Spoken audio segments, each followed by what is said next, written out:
Hello বন্ধুরা, চলে এসেছি রান্নাঘরে আবার। তো কাটা মুড়োটা কমপ্লিট করব রান্নাটা। তো দেখাই আমার রান্নাঘরে রান্নাটা, দেখুন আপনারা ভিডিওটা।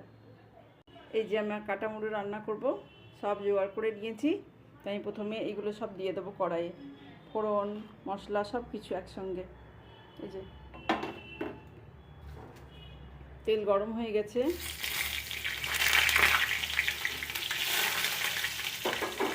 এই মশলাটাও দিয়ে দেবো। সব মশলাগুলো দিয়ে দিলাম।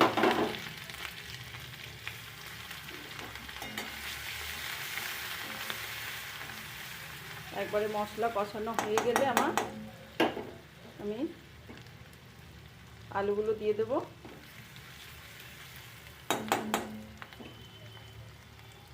যেমন মশলা কষানো হয়ে গেছে, এবার আমি আলুগুলো সব দিয়ে দেবো।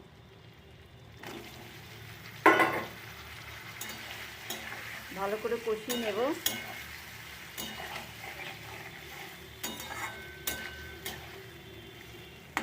কষানো হোক।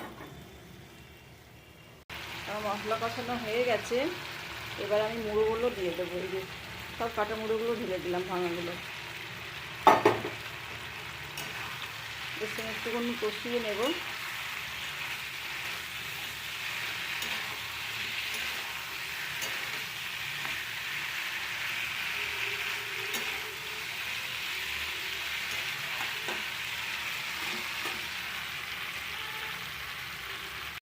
আমার মুড়ো আলুটা কষানো হয়ে গেছে, দেখুন খুব সুন্দর।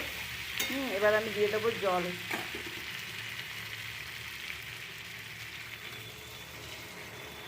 আলু তো খানিক সেদ্ধ হয়ে আছে, তো বেশিক্ষণ টাইম লাগবে না। মুড়োগুলো একটু ফুটে গেলে লাস্টে বড়িগুলো দিয়ে দেবো। তাহলে বড়ির সেন্টটা খুব ভালো পাওয়া যাবে, ভালো লাগবে। আর মুড়োর যে আঁশটানি হয় সেটা লাগবে না, বড়ির সেন্টটা খুব সুন্দর লাগবে।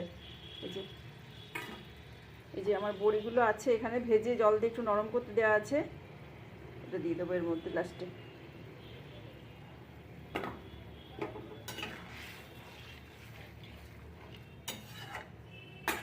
দেখতে থাকুন রান্নাটা। আমার কাটা মুড়োর ঝোলটা ফুটে গেছে, মুড়োটাও খুব সুন্দর সেদ্ধ হয়ে গেছে এবারে। তো আমি এবারে বড়িগুলো ঢেলে দিলাম।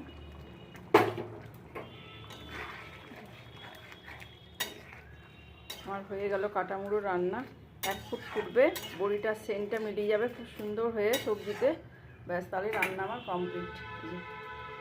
আমার বড়ির সেন্টটা খুব বেশি ভালো লাগে সবজিতে, যারা যেটা পছন্দ করে। মাছের গন্ধটা থেকে বড়িটাই আমি বেশি ভালোবাসি, সেই জন্য এইভাবে করছি। আমার কাটা মুড়ো রান্নাটা কমপ্লিট। Thank you.